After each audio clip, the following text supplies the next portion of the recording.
আসসালামু আলাইকুম।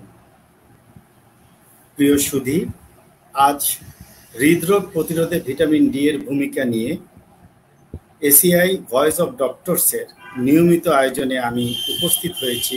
ডক্টর শাহেদ হায়দার চৌধুরী, সহকারী অধ্যাপক, চক্ষু বিভাগ, বাংলাদেশ মেডিকেল কলেজ। আমি উপস্থাপক হিসেবে যেমনই আছি প্রতিবারের মতো, আজ আমাদের নতুন দুজন অতিথিকে আপনাদের সামনে হাজির করব। ডাক্তার দুর্বা হালদার, সহযোগী অধ্যাপক, মেডিসিন বিভাগ, স্যার সলিমুল্লাহ মেডিকেল কলেজ ও হাসপাতাল, এবং ডাক্তার সমীর কুমার কুণ্ড, সহযোগী অধ্যাপক, কার্ডিওলজি বিভাগ, জাতীয় হৃদরোগ ইনস্টিটিউট ও হাসপাতাল, ঢাকা। ডক্টর সমীর এবং ডক্টর দুর্বা, আপনাদের দুজনকেই আজকের আমাদের এই রাজ টিভির নিয়মিত আয়োজন অ্যাডভান্স কেমিক্যাল ইন্ডাস্ট্রিজ লিমিটেডের ভয়েস অফ ডক্টরসের এই অনুষ্ঠানে আপনাদেরকে সাদর আমন্ত্রণ। কেমন আছেন আপনারা? হ্যাঁ, ভালো আছি। আপনাকে স্বাগত, ধন্যবাদ, এবং রাজ টিভি এবং দর্শকদেরকে শুভেচ্ছা। ধন্যবাদ আপনাদেরকে এবং রাজ টিভির সকল দর্শক শ্রোতাদের আমাদেরকে আজকের এই অনুষ্ঠানে আমন্ত্রণ জানানোর জন্য। অনেক ধন্যবাদ আপনাদের দুজনকেই। আজ আমরা হৃদরোগ প্রতিরোধে ভিটামিন ডি এর ভূমিকা নিয়ে কিছু কথা বলার জন্যই কিন্তু আপনাদেরকে আমন্ত্রণ জানিয়েছি। প্রথমেই আমি ডাক্তার সমীরের কাছে যেতে চাচ্ছি। ডাক্তার সমীর, আমাদের এই অনুষ্ঠানটা কিন্তু নিয়মিতভাবে সাধারণ মানুষ দেখে। তারা কিন্তু রুগী এবং তাদের রুগীর আত্মীয় স্বজন সকলেই দেখে, ছোট বড় সবাই দেখে। ডিজিটাল যুগে করোনাকালীন সময়ে আরো বেশি ব্যাপকতা পেয়েছে আমাদের এই অনুষ্ঠানের সম্প্রচারণা, এবং প্রচুর মানুষ আসলে ফেসবুক ভিত্তিক এই চ্যানেলটিকে ফলো করে। আমি আপনার কাছে খুব সহজ উত্তর চাইবো, ডাক্তার দুর্বার কাছেও আমি খুব সহজ উত্তর চাইবো।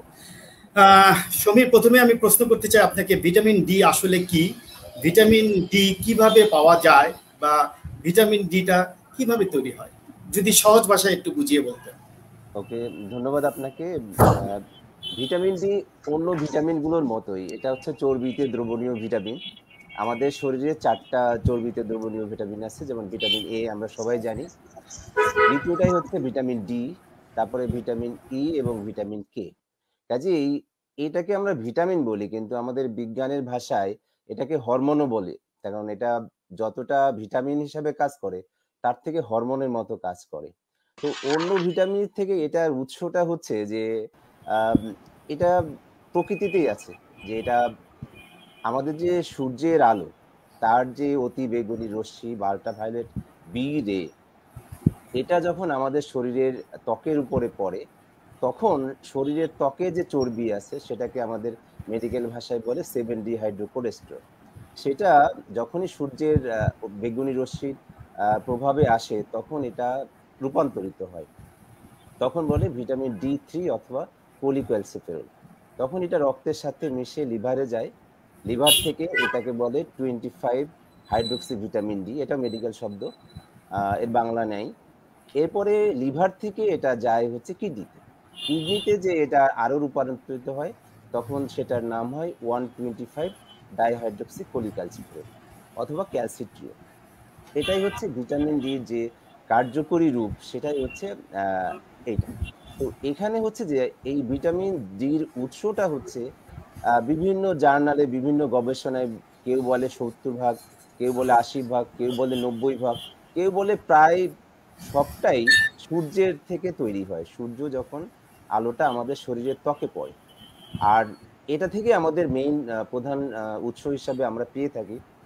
কাজেই সূর্যের আলোতে আমাদের শরীরের যে এক্সপোজার, এটা না হলে এই ভিটামিন ডি তৈরি হওয়ার, কারণ আমরা গবেষণায় যেটা জানলাম যে বেশিরভাগই তৈরি হয় সূর্যের আলো ত্বকের উপরে পড়লে। কাজে এটা আর অন্য কোনো ভাবে তেমন সুযোগ নাই, তবে খাবারে আছে। খাবারে যেটা পাওয়া যায় সেটা বলে গবেষণায় 20 থেকে 30% আছে। সেই খাবারগুলোর মধ্যে হচ্ছে যে মাছে আছে, যে মাছগুলো চর্বিযুক্ত এবং অতি তৈলাক্ত মাছ, যেমন স্যামন ফিশ, টুনা ফিশ, এগুলোতে আছে, ডিমে আছে, দুধে আছে, কড লিভার অয়েলে আছে, মাছের তেলে আছে।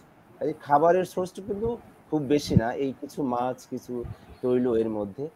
আর আছে হচ্ছে যে আমরা যদি খাবারটাকে ফর্টিফাইড বলে, যে অন্য খাবারের সাথে ভিটামিন ডি এটা প্রস্তুতকারী তৈরি করে দিয়েছে। এটা দুধের সাথে হতে পারে, দইয়ের সাথে হতে পারে। আবার মাশরুম যদি সূর্যের আলো পায়, আমরা যে মাশরুম ঘরের অন্ধকারে হয়, এই মাশরুমে কিন্তু ভিটামিন ডির সোর্স থাকে না। যেই মাশরুমে সূর্যের আলোর প্রভাব পড়ে সেই মাশরুম থেকেও পাওয়া যায়। কাজেই ভিটামিন ডির সোর্স আমি আবারও বলি দর্শকদের জন্য যে এটার সোর্সটা হচ্ছে প্রকৃতিতেই আছে, এবং সূর্যের আলো যার কোনো পয়সা লাগে না, সেটা আপনার আমার শরীরে পড়েই ভিটামিন ডি তৈরি হয়। এভাবেই আমরা ভিটামিন ডি পেয়ে থাকি। ডক্টর সমীর, আপনি যেহেতু বলেছেন যে এটা নেচারেই আছে আমাদের এই ভিটামিন ডিটা এবং ত্বকের সাথে সম্পর্কযুক্ত, আমি প্রশ্ন করছি ত্বকের ঠিক কোন জায়গায় বেশি পরিমাণ ভিটামিন ডি সিনথেসিস হয়, এটা যদি একটু বলতেন। ত্বকের দুইটা লেয়ার, এপিডার্মিস যেটা উপরের আবরণ, তার নিচে হচ্ছে ডার্মিস। তো এই এপিডার্মিসের মধ্যে কেরাটিনোসাইট থাকে, ঠিক এই লেয়ারটাতেই বেশি পরিমাণে আল্ট্রাভায়োলেট রে যখন পতিত হয় সেটাকে শুষে নিয়ে তখন তার চর্বি যে লেয়ারটা থাকে সেটাকে সে রূপান্তর করে। কাজে এপিডার্মিস উপরের ত্বক যেটা সেটাতেই থাকে। তবে এখানে ত্বকের নিয়ে কথা আছে যে এখানে যারা লাইট কালার তাদের ক্ষেত্রে খুব দ্রুত তৈরি হয়, কিন্তু যারা ডার্ক কালার তাদের শরীরের ত্বকে মেলানিন নামক একটা রঞ্জক পদার্থ থাকে, যেটা সূর্যের এই রশ্মিকে শোষণ করতে বাধা দেয়, যেটা সানস্ক্রিনের মতো কাজ করে। তো তাদের ক্ষেত্রে অনেক বেশি টাইম সূর্যের আলোর এক্সপোজার দরকার হয় হালকা রঙের মানুষের থেকে। আপনি এত সুন্দরভাবে সূচনা করেছেন, আমি ডাক্তার দুলার কাছে একটু পরে যেতে চাচ্ছি। আমি আবারও আপনার কাছেই আসতে চাচ্ছি যে আপনি বলেছেন যে ত্বকের এপিডার্মিস বা ঠিক আছে উপরের অংশে সিনথেসিসটা বেশি হয়, আমরা শুনেছি যে এক্সপোজড এরিয়া, তাহলে মানে আমরা যে সূর্যের তাপটা লাগবে আমাদের গায়ে, তা আমরা তো ফুলহাতা শার্ট পরেই থাকি। তো এক্সপোজড এরিয়া বলতে আসলে কি পিঠের অংশ বা কি হাতের অংশ, এগুলো কি আমরা বুঝাবো? বা আমাদের দেশের মহিলারা তো আসলে পর্দানশীল, তারা কালো বোরখা পরে থাকে, এই জায়গায় আপনার সাজেশনটা কি? এখানে সাজেশন হচ্ছে যে প্রথম হচ্ছে যে আমাদের একটা ধারণা আছে যে কোন সময় সূর্যের আলোতে এই রশ্মিটা আছে। তো অনেকেরই ধারণা যে খুব ভোরের যে সূর্যটা বোধ হয় সেখানে, কিন্তু গবেষণায় হচ্ছে যে দিনের মধ্যভাগের সূর্যের এই অতি বেগুনি রশ্মি, এই আল্ট্রাভায়োলেট বি রে যেটা, সেটা বেশি পরিমাণে থাকে। এই জন্যই বলা হচ্ছে যে আপনি যখন সূর্যের আলোর সংস্পর্শে যাবেন সেই সময়টা হতে হবে সকাল 10টা থেকে দুপুর 3টা। এটা একটা আদর্শ সময় সব দেশের জন্য। এখন কথা হচ্ছে যে কোথায় কোথায় এক্সপোজড হবে।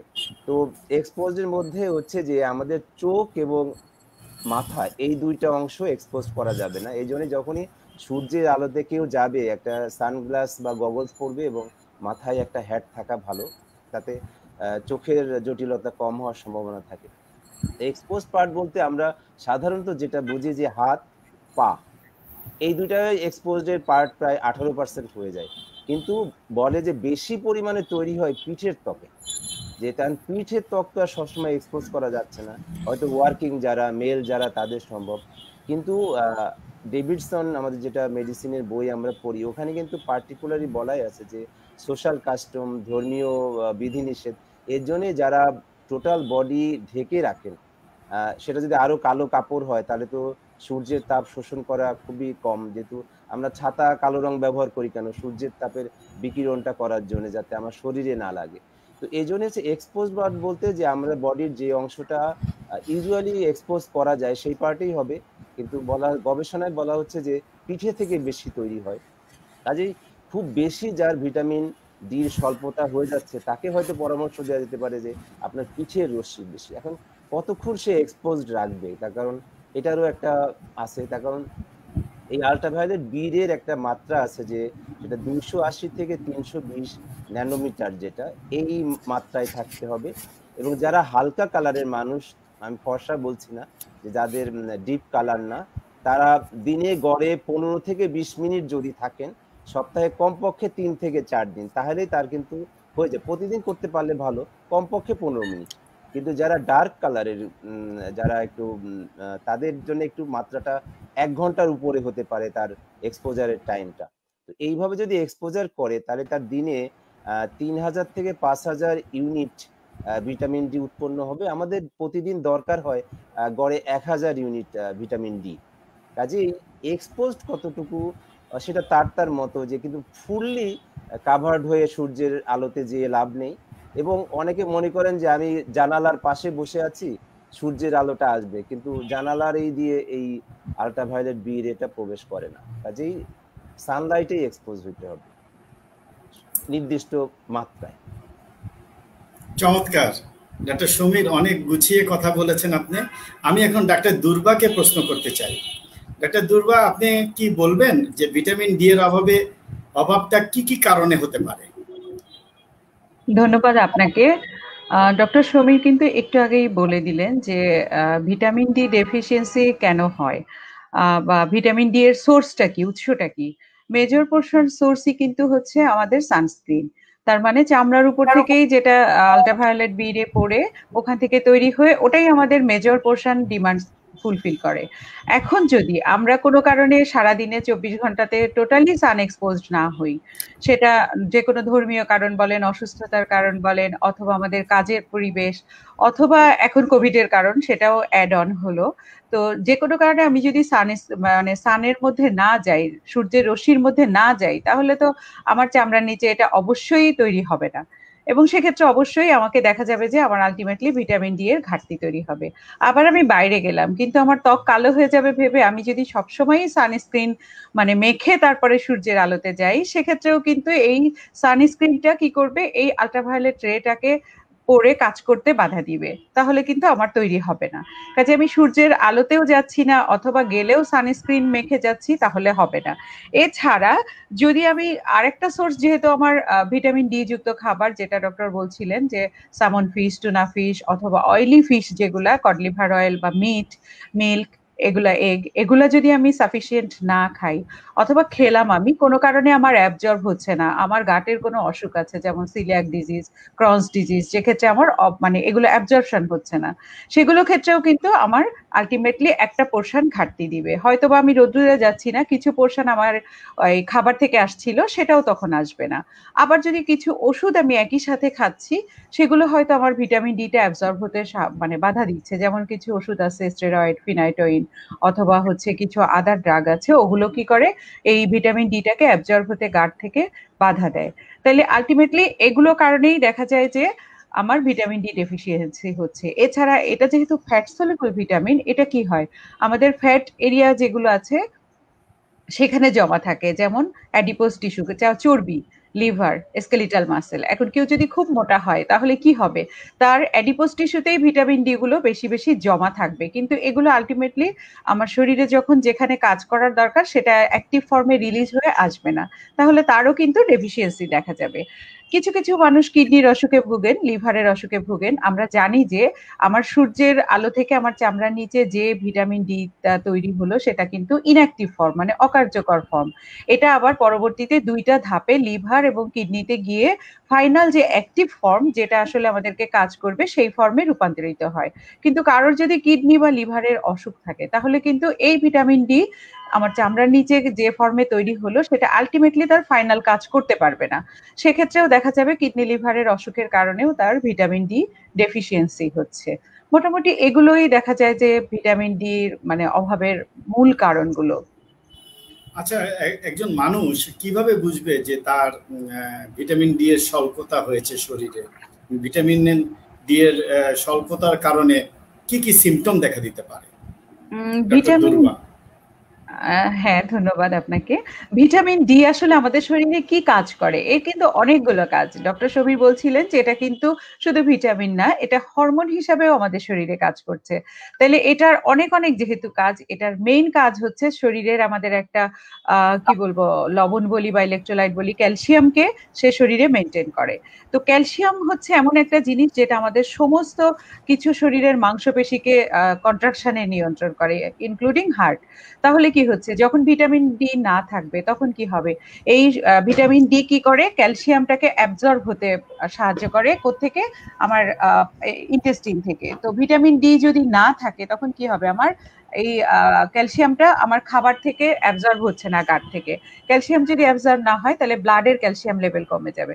তখন কি হবে, তার মাংসগুলো ব্যথা হবে, মাংসগুলো শক্ত থাকবে না, পেইন হবে তার শরীরে, তার মানে বোন পেইন হবে, তার বোন থেকে তখন ক্যালসিয়াম গুলো উঠে আসবে। আলটিমেটলি অল্পেই তার দেখা যাবে যে কোনো ফ্র্যাকচার হচ্ছে, ব্যথা হচ্ছে, সে মানসিক রোগেও সে ভুগতে পারে। তার হার্টের বিভিন্ন অসুখের উপসর্গ, বুক ধড়ফড় করা অথবা তার অ্যারিথমিয়া হওয়া, হার্টের কার্ডিওমায়োপ্যাথি হওয়া বা তার রক্তনালী ব্লক হয়ে যাওয়া, বিভিন্ন ধরনের উপসর্গ নিয়ে সে আসতে পারে। সাধারণত রুগীরা মানে সাধারণভাবে আমাদের কাছে যে আসে তার শরীরে প্রচন্ড ব্যথা, মাংসে ব্যথা, হাড়ে ব্যথা, এবং সে কাজ করতে কোনো উৎসাহ পায় না, তার ডিপ্রেশন লাগে, তার খুবই দুর্বল লাগে, বুক ধড়ফড় করে, এগুলো নিয়েই সাধারণত ভিটামিন ডি ডেফিসিয়েন্সি যে পেশেন্টগুলো সেগুলো আমাদের কাছে আসে।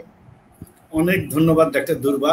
আমি ডাক্তার সমীর, উনি যেহেতু একজন কার্ডিওলজিস্ট, আমি ওনার কাছে চলে যাচ্ছি।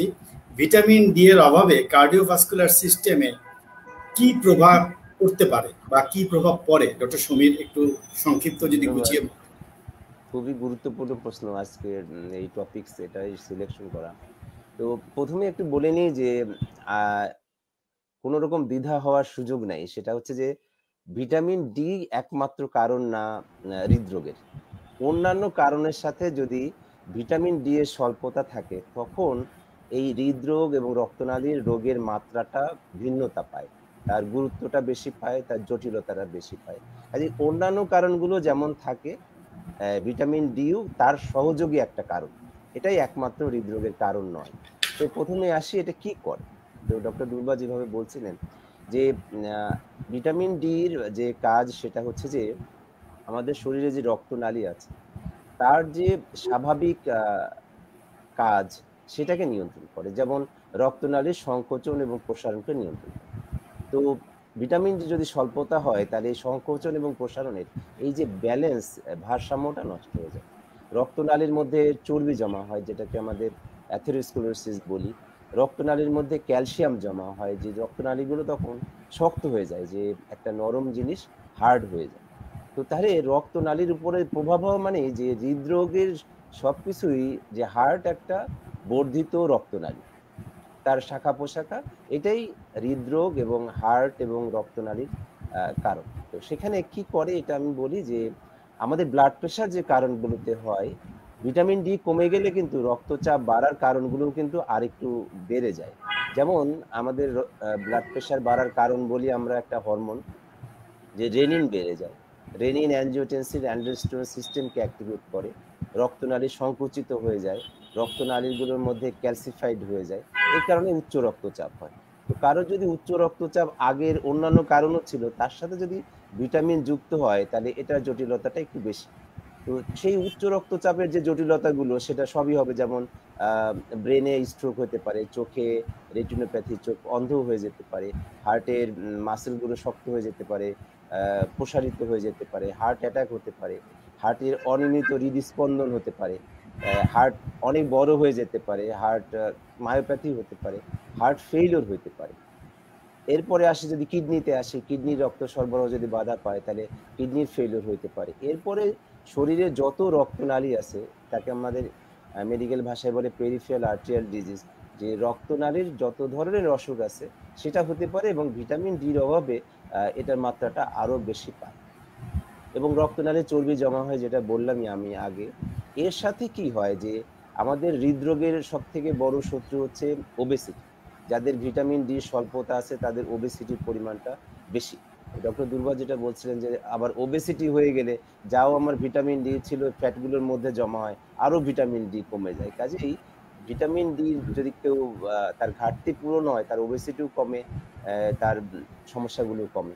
কাজেই হৃদরোগের যতগুলো কারণ আমরা জানি, যেমন যে উচ্চ রক্তচাপ, হার্ট অ্যাটাক, হার্ট ফেইলিওর, অনিয়মিত হৃদস্পন্দন, তারপরে হচ্ছে শরীরের সমস্ত রক্তনালীর যে অসুখগুলো, সব কিছুই কিন্তু ভিটামিন ডি করে। কারণ ভিটামিন ডি হরমোন হিসাবে কাজ করে এবং রক্তনালীগুলো প্রদাহের উপর নির্ভর করে। যেমন প্রদাহের মাত্রা, যেমন ভিটামিন ডি বডির ইমিউনিটি বুস্ট আপ করে, যেটা আমরা এই করোনার আগে দেখেছি যে মানুষ মুড়ির মতো দোকান থেকে কিনে করোনায় বুস্ট আপ করার জন্য করছে। কারণ এটা যে করোনায় যে সাইটোকাইন স্টর্ম হয় ইনফ্লামেশনের কারণে, ইন্টারলিউকিন 6, 10, এইগুলো কিন্তু বডির যেখানেই রক্তনালী আছে এই ইনফ্লামেশন গুলো করে।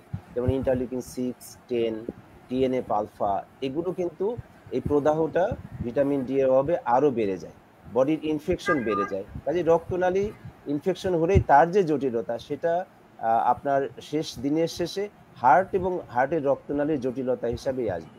কাজেই আজকের আমাদের যে জিনিসটা, যে ভিটামিন ডি যার শরীরে মাত্রার থেকে কম আছে, তার ডক্টর দুর্বা যে উপসর্গগুলো বললেন সেগুলোর সাথেও হৃদরোগের যতগুলো অসুখ আছে তার সাথে, যেমন হার্টের ভাল্ব, এখানেও ক্যালসিয়াম ডিপোজিশন হয়ে ভাল্বগুলো বন্ধ হওয়া বা খোলার ক্ষেত্রে সমস্যা হতে পারে। হার্টের মাসেলগুলো খুব শক্ত হয়ে যেতে পারে। হার্ট যেমন স্বাভাবিকভাবে সংকোচন প্রসারণ করতে পারে সেটা পারে না। কাজেই হৃদরোগের যতগুলো কারণ আছে, অন্য কারণের সাথে ভিটামিন ডির স্বল্পতাও একটা সহযোগী কারণ। অনেক ধন্যবাদ ডাক্তার সমীর।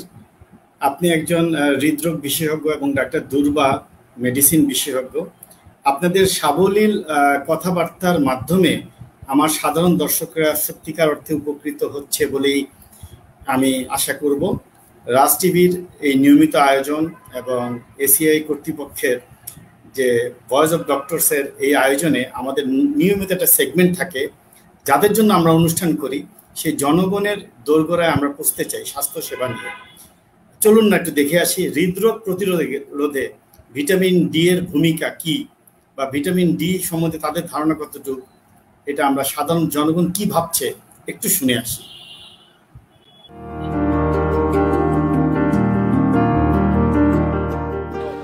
হৃদরোগ বলতে আপনি কি বোঝেন? হৃদরোগ বলতে এরকম, মানে আমি জানি এটা হার্টের একটা রোগ, ঠিক আছে, এইরকম এইটুকু শুনছিলাম আর কি, বাদ বাকি আমি জানি না। আজকে প্রথম শুনলাম, ডাক্তার জানি। ভিটামিন ডি হৃদরোগীদের জন্য কতটুকু দরকার? ভিটামিন ডি আমার তো জানা নাই, এরা ডাক্তারে ভালো জানে। ভিটামিন ডির জন্য তো আপনার রোগীরা মারা যেতে পারে, তার জন্য ভিটামিন ডি খুবই দরকার রোগীদের জন্য। ভিটামিন ডি এর অভাবে কি সমস্যা তৈরি হতে পারে? এটা তো আমি জানি না, ডাক্তার ভালো বলতে পারবে। আমি তো জানি না, এটা আজকে শুনলাম। হৃদরোগ প্রতিরোধে ভিটামিন ডি এর ভূমিকা কতটা? আমার তো জানা নাই, ডাক্তার ভালো বলতে পারবে। এটা তো জানলাম না, এটা তো আজকে প্রথম জানলাম। মানবদেহের জন্য ভিটামিন ডি কতটা জরুরি? মানবদেহের জন্য ভিটামিন ডি অবভিয়াসলি অনেকটাই জরুরি। আমরা রোদে অনেকটা পরিমাণে ভিটামিন ডি পাই, সকালবেলার রোদটায়। আর অল ইন অল সব কিছুর জন্যই আমাদের ভিটামিন ডি অ্যান্ড ভিটামিন ইটা খুবই প্রয়োজনীয় জিনিস। রোগ প্রতিরোধ ক্ষমতা বাড়ায়, মানবদেহের খুব জরুরি।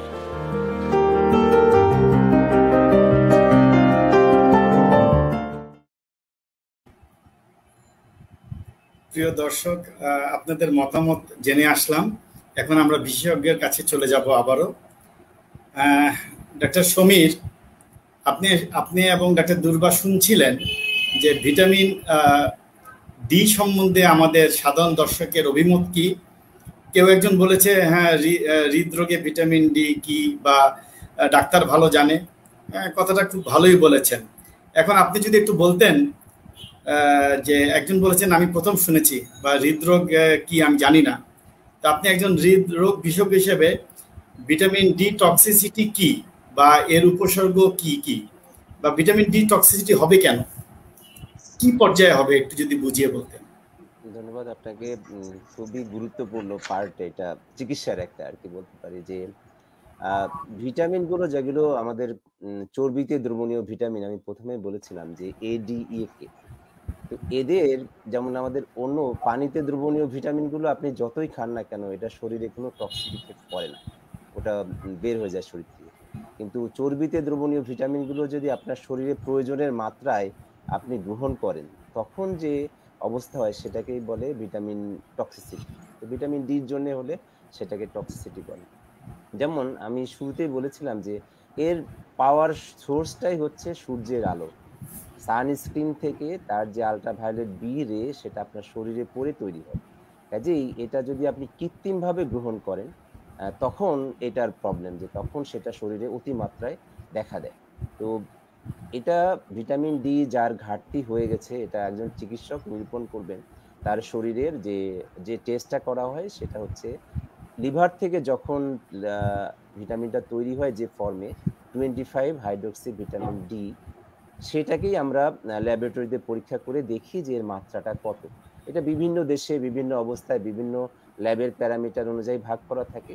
তো 30, কোথাও 30 ন্যানোমোল পার লিটারের নিচে বলে অনেক কম, কোথাও 20-এর নিচে গেলে।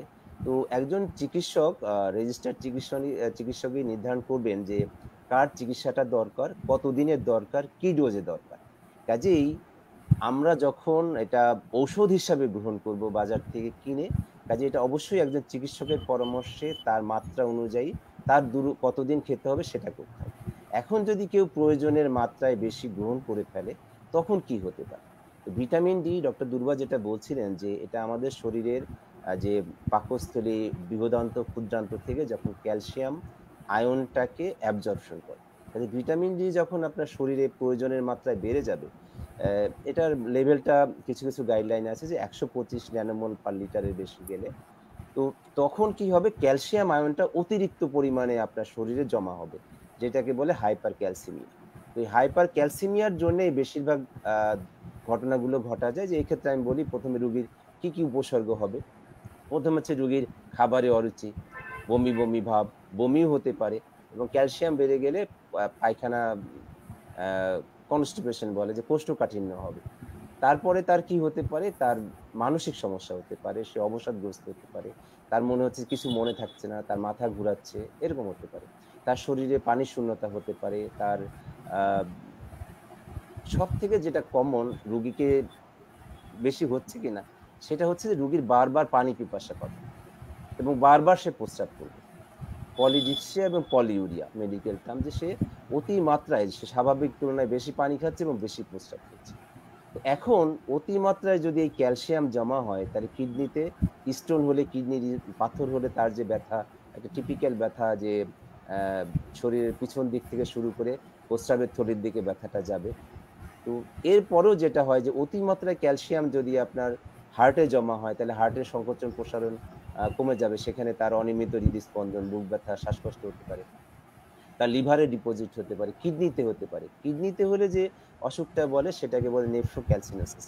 তো সেটা যদি বাড়তেই থাকে আর আপনি ভিটামিন ডি খেতেই থাকেন তাহলে আলটিমেটলি একসময় যে কিডনি বিকল হওয়ার সম্ভাবনা থাকে। কাজেই ভিটামিন ডি একটা অপরিহার্য ঔষধ এবং অপরিহার্য হরমোন, এবং এটা ন্যাচারাল। কাজেই ন্যাচারাল যখন আপনি, ডক্টর দুর্বা যে কারণগুলো বললেন যে আপনি যদি সূর্যের মুখ না দেখেন, যে একটা এক কথায় প্রকাশ ছিল যে নারী কখনো সূর্যের মুখ দেখে নাই, অসূর্য স্পর্শা, আমি ক্লাস 5-এ পড়ছিলাম মনে হয়, 3.5। তো সেটা যদি হয়, আপনি ঘাটতি হয়ে গেছে, যে আপনি উপসর্গ নিয়ে আসছেন, ব্যথা, হাড্ডিতে ব্যথা, ফ্র্যাকচার নিয়ে, তখন তো ডাক্তারকে চিকিৎসা দিতেই হবে। কিন্তু সেই চিকিৎসাটা হতে হবে অবশ্যই একজন, আবারও বলছি, রেজিস্টার্ড চিকিৎসকের। তার রক্তের পরিমাণ, ভিটামিন ডি লেভেল এবং ক্যালসিয়াম লেভেলটা অবশ্যই দেখে নিতে হবে। যে ক্যালসিয়াম লেভেল বেশি থাকলে অতিরিক্ত সতর্ক হতে হবে, কারণ আলটিমেটলি এই হাইপার ক্যালসিমিয়ায় যে হাড্ডি শক্ত হওয়ার জন্য আপনি দিচ্ছেন, সেই ক্যালসিয়াম রিজর্পশন হয়ে তার হাড্ডি ভেঙেও যেতে পারে এই অতিরিক্ত ভিটামিন শরীরে জমে যাওয়ার জন্য।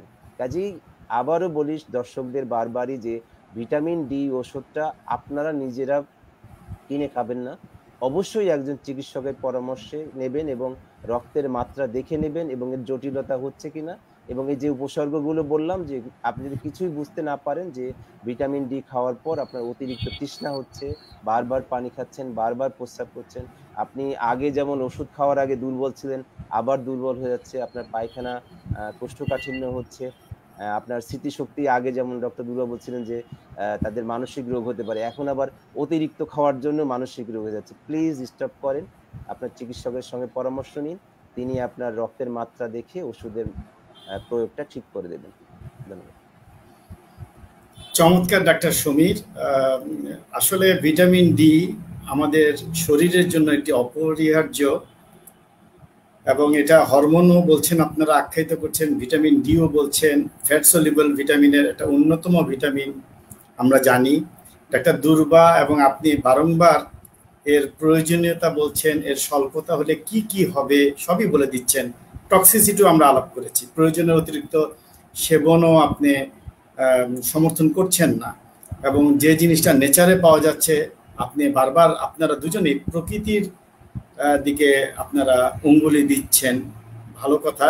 তো এখন আমি ডাক্তার দুর্বার কাছে যাব যে ভিটামিন ডি এর ঘাটতির চিকিৎসাটা তাহলে কিভাবে করব। আপনি স্বল্পতাজনিত সিমটমগুলো বলেছেন, আমরা আপনার মুখে শুনেছি। এখন ভিটামিন ডি এর ঘাটতির চিকিৎসাগুলো কি, আর ভিটামিন ডি এর ঘাটতির কিভাবে আমরা প্রতিরোধ করতে পারবো, ডক্টর দুর্বা? ভিটামিন ডি এর ঘাটতি যদি থাকে তখন কিন্তু আমাকে অবশ্যই ভিটামিন ডি সাপ্লিমেন্ট দিতে হবে, সেটা বাইরে থেকে ওষুধ ফর্মে। কিন্তু সেটা প্রত্যেকদিন আমরা জানি যে আমাদের ডেইলি রিকোয়ারমেন্ট 600 থেকে 1000। তো এটা আমি হিসাব করে নিব, কারোর যদি 20-এর নিচে থাকে বা আরো কম থাকে তাহলে আমার টার্গেট কিন্তু 100-র নিচে থাকতে হবে, কারণ 100-র উপরে গেলেই কিন্তু ভিটামিন ডি এর লেভেলে তার টক্সিসিটি শুরু হবে এবং তার টক্সিক ম্যানিফেস্টেশন গুলোর কারণে রোগী আরো খারাপ থাকবে। কাজেই আমাকে অবশ্যই শুরুতে ওষুধ একটু বেশি ডোজে দিতে হবে। যদি আমি 1000 করেও দেই, 40,000 আমি সপ্তাহে দিতে পারি। সপ্তাহে দিয়ে হয়তো সেটা কয়েক সপ্তাহ কন্টিনিউ করা যেতে পারে। বিভিন্ন গবেষণায় বলেছে 7 সপ্তাহ, 8 সপ্তাহ এটা দেবার পর তাকে হয়তো মান্থলি ডোজে কিছুদিন দেওয়া হয় এবং দেওয়ার পরে যেটা করা হয় তার ভিটামিন ডি লেভেলটা আবার অ্যাসেস করা হয়। যদি তখন সে দেখা যায় যে সে সূর্যে যাচ্ছে বা তার যে কারণে ভিটামিন ডিটা ঘাটতি হচ্ছিল সেটা পূরণ হয়ে গেছে এবং তার লেভেলটা এখন ব্লাডে নর্মালে চলে আসছে, তখন কিন্তু আমাকে ওই অনুযায়ী ওষুধের ডোজটা টাইট্রেট করতে হবে। শুরু করলেই যে এভাবে কন্টিনিউয়াস খেতে হবে তা কিন্তু না, কারণ হচ্ছে অবশ্যই আমাকে তার টক্সিসিটি প্রিভেন্ট করতে হবে, যেহেতু এটা ফ্যাট সলিউবল ভিটামিন এবং টক্সিক ফিচারটা কিন্তু ঘাটতির ফিচারের চেয়ে কোনো অংশে কম না। তাইলে আমি কি করব, আমি রুগীকে অবশ্যই শুরুতে ঘাটতি দেখার জন্য ভিটামিন ডি লেভেল করাবো, সাথে কিন্তু আমরা সেরাম ক্যালসিয়াম লেভেলটাও দেখব। এই দুইটা দেখে তারপরে তাকে ওষুধ শুরু করে শুরুতে কিছু বেশি ডোজ দিয়ে পরে আবার তাকে লেভেলটা অ্যাসেস করে সেই অনুযায়ী টাইট্রেট করব। কিন্তু কোনো যদি রুগী এমন হয় যে তার আসলে সান এক্সপোজারের কোনো সুযোগ নেই বা তার কোনো কিডনি বা লিভার অসুখের কারণে হয়তো সে ভিটামিন ডি পাচ্ছে না বা তার খাবারটা এরকম বা অনেক শীতের এরিয়াতে থাকে যার কোনোভাবেই সান এক্সপোজড হওয়া সম্ভব না, তখন কিন্তু তাকে আইদার ওষুধ ফর্মে অথবা তার ফর্টিফাইড ফুড হিসাবে তাকে সাপ্লিমেন্ট দিতে হবে। আমরা যেটা জানি যে শীত প্রধান দেশগুলো যেগুলো সানরে এইভাবে আল্ট্রাভায়োলেট রে অনেক সরাসরি পায় না শীতের সিজনগুলোতে 3 থেকে 4 মাস, তখন কিন্তু সেখানে এভাবেই তার খাবারের সাথে প্রত্যেক দিন তাকে সাপ্লিমেন্ট দেওয়া হয় এবং ওখানে ওভাবেই তৈরি করা হয়। কিন্তু আমাদের দেশের জন্য কিন্তু এটা জরুরি না, কারণ আমাদের দেশে সারা বছরই কম বেশি সূর্যের আলো থাকে, শুধুমাত্র বর্ষার সিজনগুলোতে হয়তো একটু কম পাওয়া যায়, এছাড়া সবসময় সূর্য থাকে। তাই সবাইকে বলা হচ্ছে যে 10টা থেকে 3টার মধ্যে অন্তত পক্ষে 10 থেকে 30 মিনিট সপ্তাহে 2 বা 3 দিন, যদি সে কালো মানে রং হয় তার, তাহলে কিন্তু তাকে একটু বেশি দিন থাকতে হবে এবং একটু বেশি সময় থাকতে হবে। এভাবে যদি আমরা প্ল্যান করে আমাদের 2 হাতে একটু খোলা রাখি, হাতটা পায়েরটাও খোলা থাকে বা পিঠটা কোনোভাবে আমি এক্সপোজ করতে পারি, তাহলে কিন্তু আমার ঘাটতি পূরণ করা সম্ভব। আর যদি সেটা না হয় তাহলে আমি খাবারের মাধ্যমেও পূরণ করতে পারি, সেক্ষেত্রেও যদি না হয় তাহলে আমি অবশ্যই সেটাকে ওষুধ হিসাবে গ্রহণ করব। অনেক ধন্যবাদ দুর্বা। আমি একটু সাপ্লিমেন্ট করি। আপনি খাবারের সাথে বলেছেন যে খাবার ভিটামিন ডি পূরণ করতে পারে, বিশেষ কি ধরনের খাবারগুলোতে ভিটামিন ডি পাওয়া যেতে পারে? এটা অবশ্য আমি আগেই বলেছিলাম, এই যে বলছিলাম তৈলাক্ত মাছ যেগুলো salmon fish, tuna fish, cod liver oil কিন্তু আমরা এত বেশি খাই না। তারপরে এই যে ডিম, দুধ, এগুলো কিন্তু সোর্স। এছাড়া মাংসতেও থাকে, কিন্তু বাইরের দেশে যেখানে ঘাটতি হয় এভাবে শীত প্রধান দেশগুলোতে, সেখানে কিন্তু বাটারের সাথে ইয়োগার্টের সাথে এগুলোর সাথেই কিন্তু ভিটামিন ডি অ্যাড অন করে ফর্টিফাইড করা থাকে। ওগুলো খাবার থেকেই কিন্তু ডিমের কোন অংশে ভিটামিন ডি থাকবে? ডিমের কোলেস্টেরল যেখানে সেখানে থাকবে ফ্যাট সলিউবল। আচ্ছা, ভিটামিন ডি ওই যে কুসুমে থাকবে। কুসুমে থাকবে। এইবার আমি ডাক্তার সমীরের কাছে চলে যাব। ডাক্তার সমীর, আপনি আপনার যাদের কোলেস্টেরল বেশি কিংবা কার্ডিয়াক রোগীদেরকে আপনারা নিশ্চয়ই বারণ করেন যে ডিমের কুসুম অংশটুকু বাদ দিতে, তাহলে তো ভিটামিন ডি থেকে বঞ্চিত হলো। আপনার সাজেশন কি? বললাম যে খাবারের সোর্সটা এত মিনিমাম ভিটামিন ডি এর ক্ষেত্রে। আপনি যদি অন্য নিউট্রিশনের কথা বলেন, প্রোটিন চান, সেটা এক জিনিস, কিন্তু এই যে ভিটামিন ডি তার খেতেই হবে, ডিমের থেকে যে পরিমাণে আসবে এটা খুবই নগণ্য পরিমাণ। যে আপনি কত ডিম খাওয়াবেন, ঠিক আছে, যে ডিম খাওয়ার একটা ডিম খেলে কিন্তু তার জন্য হৃদরোগ যার হয়ে গেছে তার জন্য কিন্তু এতটা না। আমরা কিন্তু খাবারের তালিকায় ডিম কিন্তু এখন ওইরকম নেগেটিভ পর্যায়ে নাই। গবেষণায় আছে যে ডিমের একটা কুসুম সহ যদি কেউ খায় তাহলে ততটা তার হার্টের অতটা প্রবলেম করে না। কারণ আমাদের দেশের খাবারের অতটা না, আমাদের যতটা জেনেটিক, আমাদের যতটা স্মোকিং বা অন্য কারণে, আমাদের ভাতের কারণেও চর্বি হয়। কিন্তু শুধু যে তৈলাক্ত খাবার, ফ্যাটি খাবার থেকে আমাদের দেশে আসে না। আমরা কিন্তু অত বেশি মাংস খাই না, কিন্তু ভাতটা যে পরিমাণে খাই, ভাত থেকেও চর্বি তৈরি হয়। তাহলে আপনি একটা ডিমে কি হবে? যার নিউট্রিশনাল ঘাটতি তো অবশ্যই আছে, যার নিউট্রিশনাল ঘাটতি আছে তাকে দেয়াই কোনো অসুবিধা নেই। এবং দিনের সে তো 10টা ডিম খাবে না, নিশ্চয়ই একটা ডিম খাবে।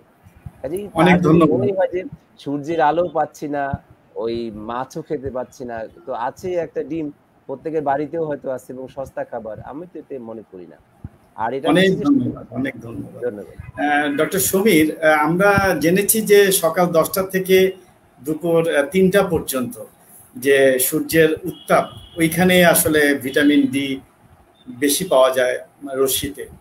তো অতিরিক্ত সূর্যের আলো কি ক্ষতি করতে পারে? অতিরিক্ত সূর্যের উত্তাপ, যেমন আমরা সমুদ্র সৈকতে গেলে দেখা যাচ্ছে আমরা সানস্ক্রিন ইউজ করছি, যে আমাদের এই মেলার ফ্ল্যাশ বা নাকের এগুলি লাল হয়ে যাচ্ছে, সেখানে তো আমরা সানক্রিম ব্যবহার করি, কিন্তু আবার সানক্রিম ব্যবহার করলে তো ভিটামিন ডি পাবো কম। আপনার সাজেশন কি? অতিরিক্ত সূর্যের আলো কি ক্ষতি করতে পারে? আসলে যে আপনার পরিকল্পনাটা অদ্ভুত, যে একবার বলছেন যে ঘাটতি, আবার হচ্ছে বেশি হয়ে গেলে কি করবেন। ডক্টর দুর্বা বারবারই বলছেন যে সূর্যের আলো যেতে হবে। ডক্টর দুর্বা কিন্তু বলে দিয়েছেন যে টাইম লিমিটটা কতটুকু, যে একজন ফেয়ার স্কিন যদি হয়, সাদা চর্ম যাদের বা যারা একটু ফেয়ার লুকিং, তাদের জন্য টাইমটা কিন্তু অনেক কম, মাত্র 15 মিনিট।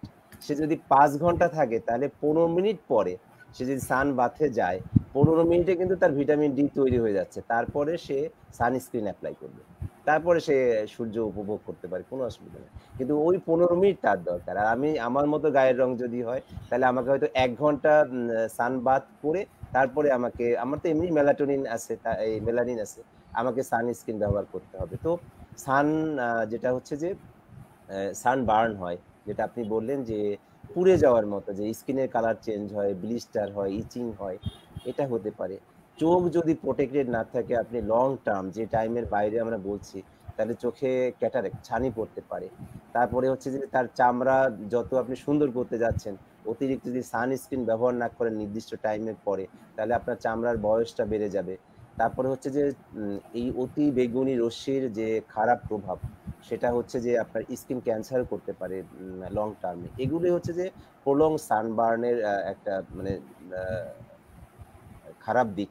তো সবকিছুরই দিনের শেষে যেটা বলি, যে প্রতিটা জিনিসেরই পরিমিতর মধ্যে আসতে হবে। আপনাকে সূর্য থেকে দূরেও থাকা যাবে না, অতিরিক্ত সূর্যেও থাকা যাবে না। কিন্তু একজন যে মাঠে কাজ করে, তার জন্য তো এটা করা যাচ্ছে না, কারণ তার পেশাটাই ওটা।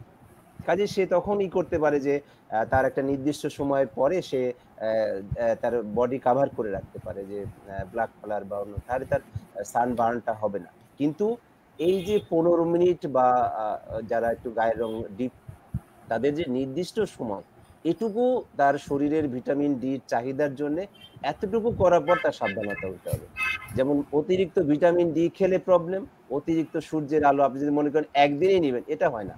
কারণ বডির এটা হরমোনের একটা ফিডব্যাক মেকানিজম আছে। যখন বডি আপনার তার চাহিদা মতো পেয়ে যাবে, তখন তার অটো ফিডব্যাক মেকানিজমে সে কিন্তু তার প্রোডাকশন স্টপ করে দিবে। কিন্তু এই জন্যই আপনি অতিমাত্রায় গ্রহণও করতে পারবেন না, অতিমাত্রায় সূর্যেও থাকতে পারবেন না। কাজে এই মাত্রার ব্যালেন্স আপনাকে জানতে হবে। আর যেটা বলছিলাম যে মিথ হচ্ছে অলওয়েজ মিথ, যে আমারও অনেক আগে জানা ছিল, যে আপনার এই প্রোগ্রামের আগে আমি যতগুলো আজ 3-4 দিনের জার্নালে আমার খোঁজার একটাই ইচ্ছা ছিল যে টাইমিংটা কখন, সব দেশের টাইমিংটা জানার। তো সেখানে সকাল 9টা থেকে বেলা 3টা, 10টা থেকে 3টা, 11টা থেকে 3টা, এবং অনেক জায়গায় বলছে at noon or mid day. এই সময়টায় বলা হচ্ছে যে আল্ট্রাভায়োলেট বি রেটা সবথেকে বেশি পরিমাণে থাকে, আপনি সব থেকে কম সময়ে সব থেকে বেশি ভিটামিন ডি আপনার শরীরে তৈরি করতে পারবেন। তার মানে এই না যে ভোরবেলায় উঠে আপনার সেই সূর্য কখন উঠবে সেই সূর্যের দরকার আছে। কাজেই আপনি যদি একেবারেই আনএক্সপোজ থাকেন, যতটুকু সম্ভব এক্সপোজ করেন আপনার সোশ্যাল কাস্টম অনুযায়ী, তাতেও কিছুটা হলেও হবে। ধন্যবাদ। অনেক ধন্যবাদ, আপনি খুব সুন্দরভাবে স্পেসিফিকেশন দিয়ে দিয়েছেন। আশা করি আমার দর্শকরা খুবই উপকৃত হবে। আমরা দেখেছি যে করোনার প্রাক্কালে গত বছর থেকে, করোনা শুরু হওয়া থেকে আজ অবধি মানুষ কিন্তু প্রচুর পরিমাণে ভিটামিন খাচ্ছে, ডাক্তার দিলেও খাচ্ছে, না দিলেও খাচ্ছে। তার একটা অংশ ভিটামিন ডি এবং জিঙ্ক। তা আমার প্রশ্ন, করোনাকে কিভাবে প্রতিরোধ করতে পারে এই ভিটামিন ডি? ধন্যবাদ। সেটা হচ্ছে যে বলেছিলাম যে ভিটামিন ডি যার আগে থেকে ন্যাচারালি আছে, তার জন্য যতটা করোনার সাইন, তার উপসর্গ, জটিলতা কম। এটা আপনি একদিনে যদি সব খেয়ে ফেলেন, তো গল্পটা ওই রকমই যে একজনের হাঁস সোনার ডিম পারে প্রতিদিন একটা করে। তার মনে হলো যে আমি প্রতিদিন ওয়েট না করে একদিনে হাঁসটাকে কেটে সব ডিম বের করে ফেলি। বলা হচ্ছে যে যার শরীরে vitamin D already boost up আছে, তার জন্য প্রোটেক্টেড। আপনি একদিনে 7 দিনে সব বাজারের ক্যালসিয়াম আর ভিটামিন ডি খেয়ে ফেললে হবে না। আমি বারবারই বলছি যে হৃদরোগের ক্ষেত্রেও যে যার ঘাটতি আছে, আপনি যদি করোনায় আক্রান্ত হন এবং আপনার রিপোর্টে থাকে যে 20 বা 30 ন্যানোগ্রামের নিচে, তখন আপনি এই 40,000 ডোজ উইকলি, যেভাবে ডক্টর দুর্বা বললেন, বা মেইনটেনেন্স ডোজে। কিন্তু কোথাও বলা হয় না যে ভিটামিন ডি কিনে গিলে খেলে আপনার করোনা হবে না বা উপসর্গ হবে না। বলা হচ্ছে যে আমাদের লো সোশিওইকোনমিক মানুষ বা যারা ডে লেবার বা বাইরে কাজ করে, তাদের করোনা কেন কম হচ্ছে বোঝা যাচ্ছে না, বা জটিলতা বা মৃত্যু কম কেন। সেখানে একটা ধারণা হচ্ছে যে হয়তো তাদের শরীরে রোগ প্রতিরোধ ক্ষমতা আছে। তাহলে এদের যেহেতু এরা এক্সপোজড এবং বাইরে, কাজে একটা ধারণা করাই যেতে পারে তাত্ত্বিকভাবে যে তাদের হয়তো vitamin D level boost up আছে। কিন্তু তার মানে এই না যে আপনি বাজার থেকে সব কিনে খেয়ে, এটা মারাত্মক স্বাস্থ্য ঝুঁকি আপনার জন্য। যেটা যদি আপনার এখন এর মধ্যে করোনার মধ্যে যদি আপনি ভিটামিন ডি টক্সিসিটির মধ্যে চলে যান, দিনে লাগবে আপনার 1000, আপনি খাচ্ছেন 40,000। এইটা তো শরীর আপনাকে ইউটিলাইজ করে শরীর থেকে এলাও করবে না, শরীর তো এলাও করবে না, নিশ্চয়ই এলাও করবে না, আপনি জটিলতায় পড়বেন। কাজেই অনেক অনেক ধন্যবাদ সুনির্দিষ্ট পরামর্শ দেওয়ার জন্য। আপনাকে অনেক ধন্যবাদ ডক্টর দুর্বা। লিভার ও কিডনি সমস্যায় ভিটামিন ডি কি হচ্ছে, আসলে ভিটামিন ডি এর কি অবস্থা হয়? আমি কিছুক্ষণ আগেই বলছিলাম যে সূর্যের আলো পড়লে চামড়ার নিচে যে ফর্মটা ভিটামিন ডি এর তৈরি হয়, সেটা কিন্তু আলটিমেট ফাংশন করতে পারে না, সেটা ইনঅ্যাক্টিভ ফর্ম। আর এই ইনঅ্যাক্টিভ ফর্মটাকেই তখন আমাদের লিভার এবং কিডনির মাধ্যমে 2 ধাপে সেটার মেটাবলিজম হওয়ার পরে যে অ্যাক্টিভ ফর্মটা আসে, সেটাই কিন্তু ফাইনাল অ্যাকশন করে। তাইলে সেক্ষেত্রে যার কিডনিতে সমস্যা তার একটা স্টেপ বাদ থাকবে, যার লিভারের সমস্যা তার আরেকটা স্টেপ বাদ থাকবে, যার দুটোতেই সমস্যা তার কিন্তু তৈরি হবে না। সেক্ষেত্রে আমার যতই আমি সূর্যের আলোর নিচে যাই না কেন, আমার অ্যাক্টিভ ফর্ম যে ভিটামিন ডি, ভিটামিন 125 ডাইহাইড্রক্সিকোলিক অ্যালসিফেরল, সেটা কিন্তু তৈরি হবে না। আর সেটা যদি তৈরি না হয়, তাহলে ক্যালসিয়াম আলটিমেটলি অ্যাবজর্পশন হবে না। আর এটা না হলে কি হবে, আমার সেলুলার রেসপিরেশন চলবে না। তাহলে এটাই হচ্ছে কারণ যে যদি কিডনি বা লিভারের সমস্যা থাকে, সেক্ষেত্রে আমাকে ভিটামিন ডি লেভেল অ্যাসেস করে তাকে কিন্তু বাইরে থেকে সাপ্লিমেন্ট দিতে হবে। কারণ তার সিনথেসিস যে করতে পারলেও চামড়ার নিচে তার অ্যাক্টিভ ফর্ম পাচ্ছে না, সেক্ষেত্রে অ্যাক্টিভ ফর্ম দিয়ে তাকে ওই কাজটা তার মেনটেন করতে হবে। অনেক ধন্যবাদ ডক্টর দুর্বা। আমরা অনুষ্ঠানের একদম শেষ পর্যায়ে, দর্শকদের থেকে যদি আপনার মানে টেক হোম মেসেজ আপনি যদি একটু বলতেন, বলে আমাদের এই অনুষ্ঠান সম্পর্কিত আপনার পর্যালোচনা, সেই সাথে আপনার দর্শকদের জন্য সাধারণ শেষ উপদেশটা দিয়ে আমরা শেষ করব। ধন্যবাদ আপনাকে।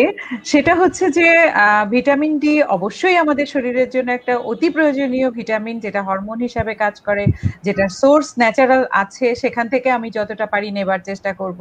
অথবা আমার শরীর যদি সেটাকে অ্যাবজর্ব করতে না পারে বা কোনো ঘাটতি থাকে আমার এই ভিটামিন ডি লেভেলে, তাহলে আমাকে অবশ্যই সেটাকে পূরণ করতে হবে। কারণ বিভিন্ন গবেষণায় দেখা গেছে যদি কারোর ভিটামিন ডি কম থাকে, তাইলে তার কিন্তু রেট্রোগ্রেড অ্যানালাইসিসে তার হার্ট অ্যাটাক, তার হার্টের বিভিন্ন অসুখ অথবা অন্যান্য ইমিউনিটি রিলেটেড অসুখগুলো বেশি হয়।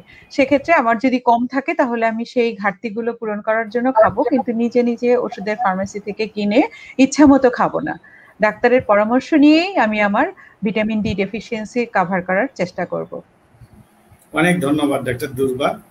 ডক্টর সমীর, আমাদের এই নিয়মিত যে আয়োজন আপনি আজকে এসেছেন, আপনি আমাদেরকে সময় দিয়েছেন, আমাদের এই অনুষ্ঠান সম্বন্ধে, রাজ টিভির এই অনুষ্ঠান এসিআই ভয়েস অফ ডক্টর সম্বন্ধে, এবং আপনি অনেক সচেতনামূলক প্রশ্নের উত্তর দিয়েছেন ডাক্তার দুর্বা সহ, এবং চমৎকারভাবে একটা সামারিতে আমরা পৌঁছেছি।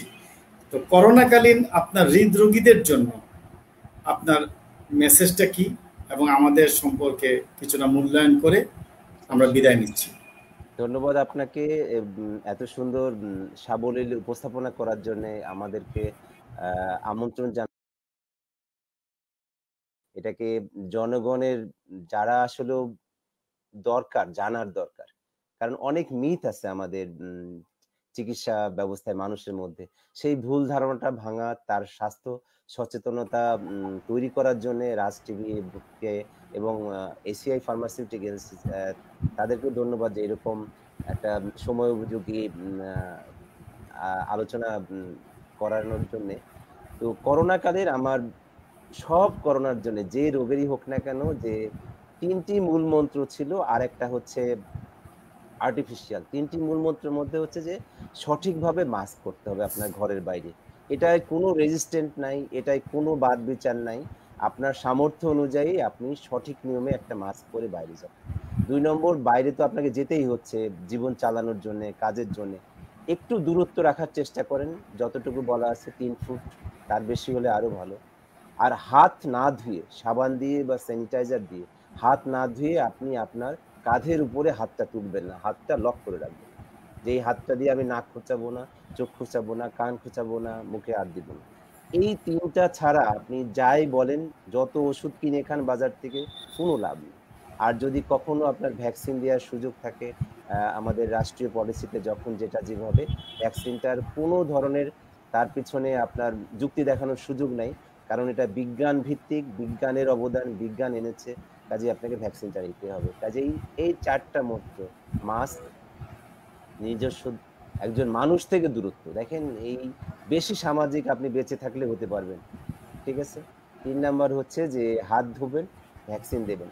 আর হৃদরোগীরা খুব সতর্ক থাকবেন, কারণ হচ্ছে যে আপনাদের জটিলতা হওয়ার সম্ভাবনা বেশি, সংক্রমণের মাত্রাও বেশি, উপসর্গও বেশি, মৃত্যু হারও বেশি। কাজেই আপনি কোনো রকম দেরি করবেন না। আপনার যদি কোনো উপসর্গ হয়, আপনার নিকটস্থ চিকিৎসকের সঙ্গে যোগাযোগ করবেন। আমাদের স্বাস্থ্য মন্ত্রণালয়, স্বাস্থ্য অধিদপ্তরের বিভিন্ন ওয়েবসাইট, ফোন নাম্বার আছে, অতি দ্রুত যোগাযোগ করবেন। আর সবাই ভালো থাকেন, সুস্থ থাকেন, সুন্দর আগামীর প্রত্যাশা। অনেক ধন্যবাদ ডাক্তার দুর্বা হালদার এবং ডক্টর সমীর কুণ্ড।